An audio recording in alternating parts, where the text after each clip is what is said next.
বুকের হৃৎপিণ্ড আছে না, ওই হৃৎপিণ্ডটা আমার এরকম করছে না, আমার হৃৎপিণ্ডটা এরকম চলছে। তো হ্যালো বন্ধুরা, আমি এখন চলে এসেছি সেই ছিলাফাটা চ্যানেলের পক্ষ থেকে 1402 নম্বর বিধানসভা কেন্দ্রের প্রার্থী ফুলসরা ভাবির কাছে। ফুলসরা ভাবি ওয়েলকাম। আগামী বিধানসভা নির্বাচনে ফুলসরা ভাবিকে ভোট দিন, ভোট দিন, ভোট দিন। কলা চিহ্নে দিলে ভোট দিন, ভোট দিন, ভোট দিন, ভোট দিন, ভোট দিন। কলা চিহ্নে ভোট দিন, ভোট দিন, ভোট দিন। ফুলসরা ভাবিকে ভোট দিন, ভোট দিন, ভোট দিন। স্টপ তোদের যা অত্যাচার রে, যা সাউন্ড, 50 টাকার কান্তি খাইয়ে 500 টাকার কাজ করছিস। এই মুকুল, হ্যাঁ ওই নিচু তলায় মানুষরা ভূত রে, ম্যাডাম ওরে মানুষ। চলো ওটা চাই আসি। এই তোরা দুজন এখানে দাঁড়া। এই চলুন ম্যাডাম, চল চল চল।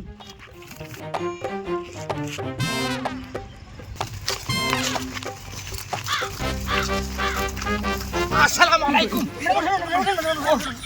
সরি আরে বাবা, এইভাবে কি মানুষ কাছে কেউ আসে? ওয়ালাইকুম সালাম। সরি দাদা ভাই, কিছু মনে করেন না, আমি বুঝতে পারি না আপনার গায়ে ভাবে ধপ করে আমি পড়ে যাবো। সেই সকাল 6টার সময় ভোট প্রচারে বার হচ্ছি, বুকের হৃৎপিণ্ড আছে না, ওই হৃৎপিণ্ডটা আমার এরকম করছে না, আমার হৃৎপিণ্ডটা এরকম চলছে। আর শুকনা মাটি বুঝতে পারছেন, পা স্লিপ করে আপনার গায়ে পড়ে যাচ্ছে। শুনেন, যেটা বুঝতে এসেছি, এই প্রথমবার আমি ভোটে দাঁড়াচ্ছি, নির্বাচনে দাঁড়াচ্ছি, মানুষের সুখ সুবিধা অসুবিধা সব কিছু দেখার জন্য।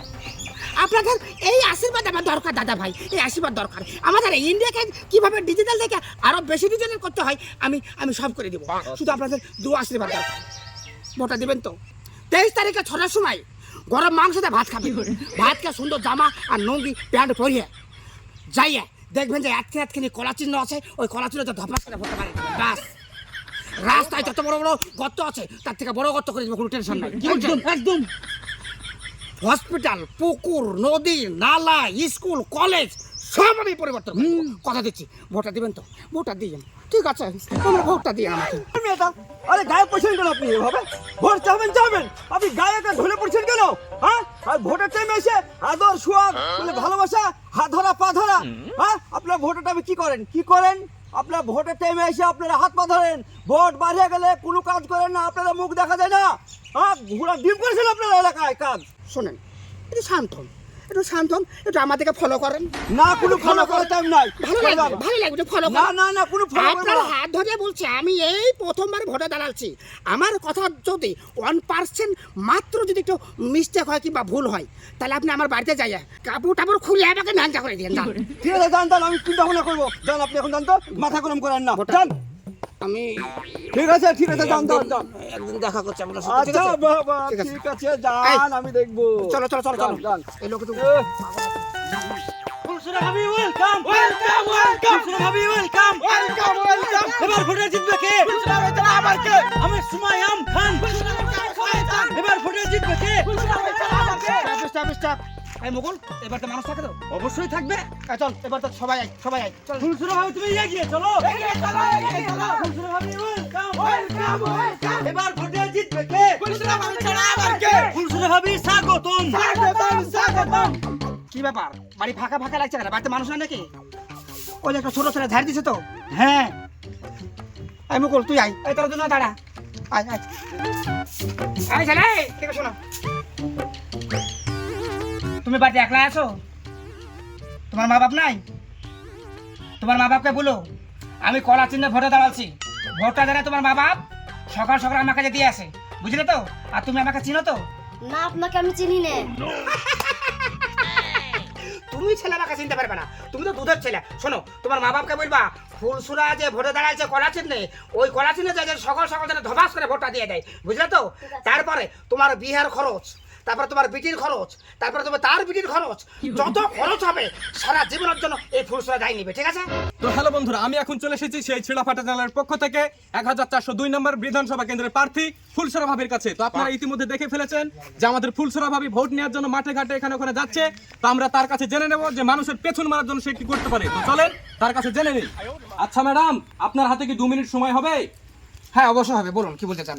আপনি এই যে ভোটে দাঁড়িয়েছেন, তো আমাদের ছিলাফাটা চ্যানেলের দর্শকরা শুনতে চাই আপনি মানুষের জন্য কি করতে চান, একটু বলেন। দেখেন, এই পলিটিক্সে আমি এই প্রথমবার, আমি এর আগে কোনোদিন নির্বাচনে আমি নথিভুক্ত হয়নি কিংবা প্রার্থী হয়ে দাঁড়াইনি। মানুষ আমাকে, আশেপাশের মানুষ সবাই আমাকে বললো যে তুমি ভোটে দাঁড়াও, আমার খুব নাম নাকি এদিক ওদিকে সব ছড়িয়ে আছে, আমাকে নাকি সবাই ভোট দেবে। তো সত্যি কথা বলতে কি আমি প্রার্থী হওয়ার পর থেকে এই যে গত 5 দিন বেগুনপুরে 3000 লোক আমার দলে মানে যোগদান করিল। একদম কাঁঠালপুরে 1500, ছিমপুরে 12000, বেগুনপুরে 14000, আলুপুরে 9000 চলতি আছে। চলতি আছে। মানুষের ভালোবাসা যা পাশি, আমার বিরুদ্ধে যে পাশে দাঁড়াচ্ছে খাই গাছিরে, ওই গাছিরে আমি 1,80,000 ভোসা হারাবো। আরাম করে আরে আরে সে নাই তো বুঝলাম, আমি এতটুকু জানতে চাই আপনি ভোটে দাঁড়িয়ে সাধারণ মানুষের জন্য কি কি করতে চাইছেন এইটুকু বলেন। অবশ্যই অবশ্যই মানুষ আজ প্রতিনিয়ত ঘন্টায় ঘন্টায় মিনিটে মিনিটে সেকেন্ডে সেকেন্ডে যেভাবে আমাকে সমর্থন করছে, যত মানুষ আমার দলে যোগদান দিচ্ছে, আমি আপনাকে গ্যারেন্টি দিলাম 1,80,000 বললাম তো আমার মন বলছে আমি 2,80,000 ভরে জিতবো। হ্যাঁ দিবনি তো। আচ্ছা ম্যাডাম, সে নাই তো বুঝলাম, আপনি শুধু এইটুকু বলেন যে সাধারণ মানুষের জন্য আপনি কি কি করতে চাইছেন। যেমন ধরেন এই যে আমাদের হসপিটালে কুকুর শুয়ে থাকে, এই বিষয়ে আপনি কিছু বলেন। দেখেন সাংবাদিক ভাই, আপনি যেটা কোশ্চেন করছেন সেটা আমি বুঝতে পেরেছি। হসপিটালের ভেতরে কুকুর শুয়ে থাকে, ও কেন শুয়ে থাকবে না? ও তো প্রাণী, ও তো মানুষ। ওদের 4 পা, আমরা 2 পা। ওরা ঘ্যাও ঘ্যাও করে, আর আমরা কথা বলি। ওরা ভাত রুটি খাই, আমরা ভাত রুটি খাই। ওই মানুষ হসপিটাল থাকলে আমাদের অসুবিধা কোথায়? আপনি শুধু একটা জিনিস লক্ষ্য করবেন, মানুষ যেভাবে আমার দলে যোগদান করছে দিনের দিন, কিভাবে আমি ভোটে পাস করি আর কিভাবে আমি দেশের আয় উন্নতি দ্বিগুণ আমি করে দিই, শুধু দেখবেন। আচ্ছা ম্যাডাম, আমরা দীর্ঘদিন ধরে দেখছি যে এই রাস্তাঘাটে অনেক গর্ত এবং পুকুর হয়ে আছে অনেকদিন ধরে, তো আপনি ভোটে জেতার পর এই রাস্তাটাকে ঠিক করে দেবেন? দেখেন, রাস্তাঘাট ঠিক করার আমি প্রয়োজন বলে মনে করি না। এখনকার যা ছেলে ছোকরা এই যে মোটরসাইকেল ভুম করে মোটরসাইকেল চালাচ্ছে, এই যে চালানোগুলো বন্ধ আছে, যদি আমি এখনই রাস্তা ঠিক করে দিই, তারপর রাস্তা কিন্তু ভুম করে চলে যাবে, অ্যাক্সিডেন্ট করবে, কার বেটা হারাবে, কার জামাই হারাবে, কার বৌমা হারাবে, কার ছোটো ছোটো বাচ্চা হারাবে।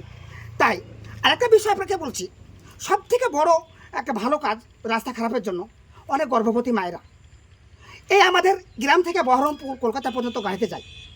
আমি নিজের চোখে দেখেছি, রাস্তা যদি ঠিক করে দিই তাহলে কিন্তু ওকে যেতে হবে, আর রাস্তা যদি না ঠিক করে এই যে গর্ত, এই গর্ততে কিন্তু ওকে যেতে যেতেই 10 কিলোমিটার গেলে ডেলিভারি হয়ে যাবে। এই যে একটা সুবিধা, এই যে একটা সুবিধা আমরা পাচ্ছি রাস্তা খারাপের জন্য, আপনাদের কি মনে হচ্ছে না?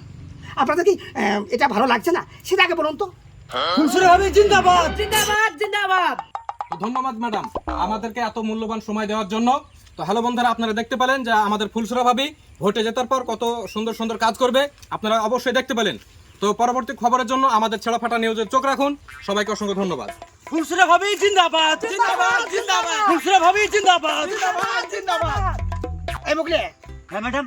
আচ্ছা, দুজনাকে 50 টাকার একটা কান্ডি খাওয়াবি না, কাল থেকে 25 টাকার একটা কান্ডি খাওয়াবি। ঠিক আছে ম্যাডাম। আর এই ভোটে জুতার লেগে মুখে শোন বলে দিচ্ছি একটা কথা, বলেন ম্যাডাম। যদি লোকের পুকুরির গু ধুয়ে দিতে হয় এই ফুলসুরে ধুয়ে দিবি, কিন্তু ভোটে যা করে হোক আমাকে পাস করা চাই। আর পাস করে তো টাকা পয়সা আমরা ভাগ করে সবাই খাই নিব, নাকি না?